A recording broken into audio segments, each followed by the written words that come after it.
akhirnya agama ini harus agama yang mudah difahami orang pinter, juga difahami orang yang tidak pinter. Kayak tadi bulan tadi, saya juga gak ngira kalau orang goblok jadi pinter itu. Jadi ini cerita ya, jadi supaya kita meskipun di lembaga kampus, di lembaga modern, jangan lupa tradisi-tradisi kebodohan ya diabadikan lah kira-kira itu, karena bodoh itu kadang ya penting. Makanya kalau cerita di dunia wali itu kaca, Anda boleh gak nerima cerita ini, tapi Anda harus percaya kalau kekuasaan Allah itu tidak terbatas.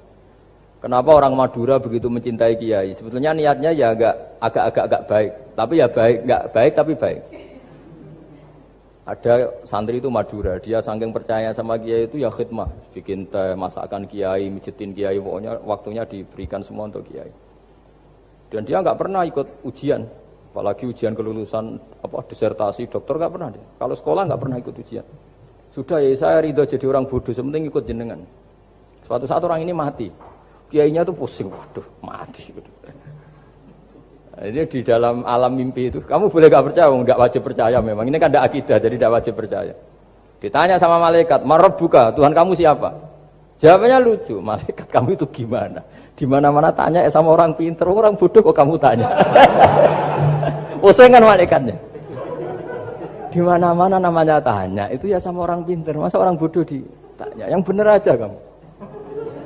Makanya bodoh ini ya senjata. Makanya ini kita kalau pinter ya alhamdulillah, kalau bodoh ya alhamdulillah kan.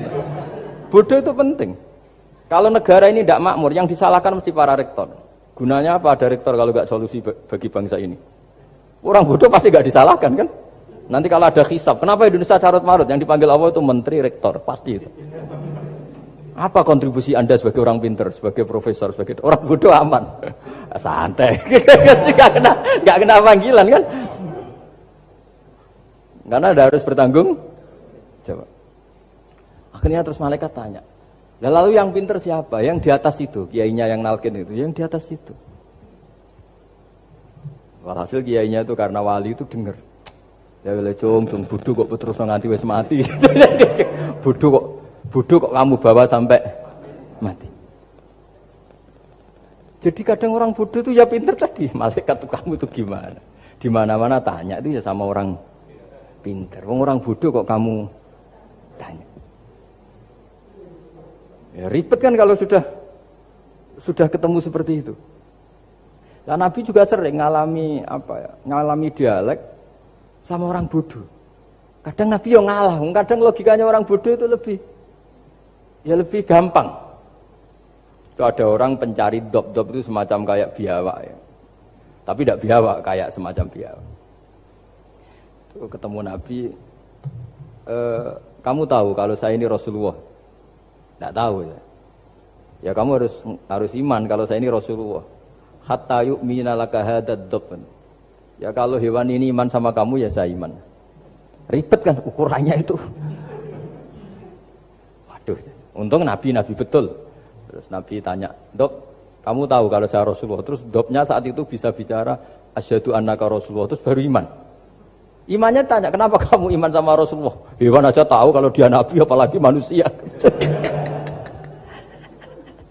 Sehingga masyhur itu di acara-acara kita kalau wadhabbu wal ghazalah yasyadani laka bir risalah itu wadhabbu wal ghazalah yasyadani laka bir risalah. Sehingga kekeliruan kita, saya sering ngomong di mana-mana, matur di mana-mana. Masyarakat Indonesia mayoritasnya tetap yang enggak pinter. Orang Islam mayoritas yang enggak pinter. Lalu orang enggak pinter ini diabaikan sehingga mereka enggak jadi energi yang luar biasa untuk mengawal Islam atau mengawal Indonesia. Itu keliru menurut saya. Menurut saya orang-orang yang nggak pinter pun tuh punya nurani. Zaman kita dijajah Belanda, itu tidak semua orang rektor, tidak semua orang profesor, tidak semua orang kiai, tidak semua orang alim. Mereka orang-orang yang nggak terpelajar, tapi tetap tahu caranya melawan apa? Belanda, melawan penjajah. Karena tadi manusia ini diciptakan itu sudah punya pengetahuan. Seperti mukadimah yang dibaca Pak Rektor, Iqra wa rabbukal akram alladzi 'allama bil qalam 'allamal insana ma lam ya alam. Jadi bawaan manusia itu akan tahu untuk sesuatu yang perlu diketahui meskipun dia orang bodoh. Saya ulang lagi, meskipun mereka orang apa? Orang bodoh. Nah, di sini ini Islam datang yastawi fistifadatiha fistifadati syariah ar-rijalu wasibyan, bahwa ukuran kebenaran itu adalah siapapun mudah tahu bahwa angka 2, angka 3, angka 5 itu adalah far'ul wahid, cabang dari angka 1. Fal aslu huwal wahid, yang asli adalah angka 1. Dan 1 ini harus 1. 0, itu ditemukan untuk setelah ada angka 1, jangan keliru kamu. Tanpa ada angka 1 tidak ada 0, 0, ada gunanya kalau ada 01. Misalnya ada orang bilang, tapi kan ada 0,5, tetap saja harus ada angka 1, nggak bisa. Kamu bayangkan 0,5 kan karena ada 1. Artinya apa? Kamu bilang separuh dari 1. Tapi itu pun karena sudah ditemukan aljabar. Makanya kalau dalam matematika Arab, mungkin di sini banyak orang eksak. Kalau matematika Arab itu mudah sekali, Pak. Orang Arab itu nggak mau bilang 2,5. Misalnya zakatnya tijarah itu 2,5. Itu kan kalau kita zaman SD kan garap porogabit. Itu orang Arab nggak mau. Saya pernah cepet-cepetan garap matematika, yang ahli matematika sama saya, itu cepet saya. Karena saya pakai matematika bodoh. Justru itu gampang. Kalau orang Arab cara berpikir gini, kalau bilang 2,5 itu rubu'ul usur. Apa? Rubu'ul usur. Dari rubu'ul usur gini, 1/4 dari 1/10. Jadi misalnya 100 1/10-nya berapa? 10. Setelah 10, 1/4-nya berapa? 2,5. Jadi bertahap, rubu'ul usur. Sehingga misalnya gitu, 1 juta kan angkanya nolnya kan 6. Kalau kamu porogabit 2,5 kan kuweselan dia porogabit. Kalau orang Arab gampang, 1 juta 1/10-nya berapa? 100. 1/4-nya 25. Berarti 2,5-nya 1 juta 25.000. Orang Arab bilangnya rubu'ul usur. 1/4 dari 1/10. Jadi di 1/10-kan dulu baru di 1/4. Jadi lebih cepat. Sampai pakarnya tanya, Gus kok bisa gini? Wah, aku anak kiai ngawur ya.